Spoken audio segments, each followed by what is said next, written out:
नेपाल के प्रोटेस्ट याद है?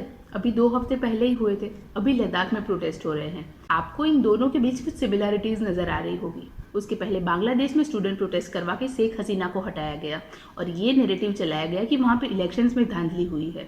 उसके पहले सिमिलर टैक्टिक्स यूज करके पाकिस्तान में से इमरान खान को हटाया गया। श्रीलंका की इकोनॉमिक क्राइसिस हो या फिर मालदीव्स का इंडिया आउट कैंपेन, हर वक्त इंडियन सब कॉन्टिनेंट में यानी कि भारत और हमारे पड़ोसी देश में कुछ ना कुछ डिस्टर्बिंग चल रहा होता है।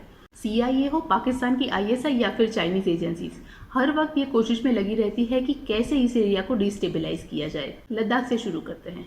2020 में इंडिया चाइना स्टैंड ऑफ के बाद भारत सरकार ने लद्दाख रीजन में इंफ्रास्ट्रक्चरल एक्टिविटीज तेज कर दी।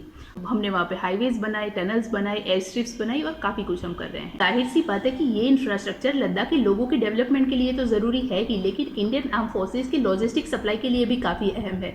और यही चीज चाइना को खटकती है, क्योंकि उसके पहले के कई सालों तक चाइना ने अपने बॉर्डर रीजन में ड्यूअल यूज इंफ्रास्ट्रक्चर क्रिएट किया है। यानी कि पीस टाइम में तो वो सिविलियंस यूज करेंगे, लेकिन वॉर टाइम में उसे मिलिट्री भी यूज कर सकती है। और अब जब हम अपना इंफ्रास्ट्रक्चर स्ट्रॉन्ग कर रहे हैं तो चाइना ये कभी नहीं चाहेगा कि भारत के पास हिमालयन एरियाज में एज हो, क्योंकि वो कहावत है ना कि एक म्यान में 2 तलवारें नहीं रह सकती।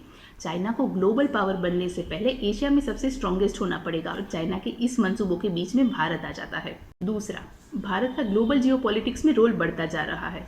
एक्सपर्ट्स तो यहाँ तक कह रहे हैं कि हो सकता है कि रशिया यूक्रेन वॉर रोकने की जो कॉन्फ्रेंस हो वो इंडिया में हो। हालांकि USA और बाकी यूरोपियन कंट्रीज ऐसा होने नहीं देंगे, क्योंकि अगर ऐसा होता है तो वो उनकी बहुत बड़ी बेइज्जती हो जाएगी कि जो वो लोग मिलकर नहीं कर पाए वो अकेले भारत ने कर दिखा दिया, जिसके लिए ट्रंप इतने हाथ पैर मार रहे हैं। और तीसरा, भारत इस वक्त दुनिया की फास्टेस्ट ग्रोइंग इकोनॉमी है। अगर अगले 15-20 साल तक भारत इसी रेट से ग्रो करता रहा तो दुनिया की लार्जेस्ट इकोनॉमी USA और सेकंड लार्जेस्ट इकोनॉमी चाइना के लिए थ्रेट बन जाएगा। और इसीलिए ये सारे देश कोशिश करते रहते हैं कि कैसे भारत को अपने डोमेस्टिक इश्यूज में ही बिजी रखा जाए, ताकि वो एक रीजनल पावर और इवेंचुअली एक बहुत बड़ी ग्लोबल पावर ना बन जाए। हमें ये बात समझनी पड़ेगी कि हम इन कंट्रीज के मैन्युफैक्चर नैरेटिव्स के इन्फ्लुएंस में आके कहीं खुद के पैर पे ही कुल्हाड़ी ना मार ले।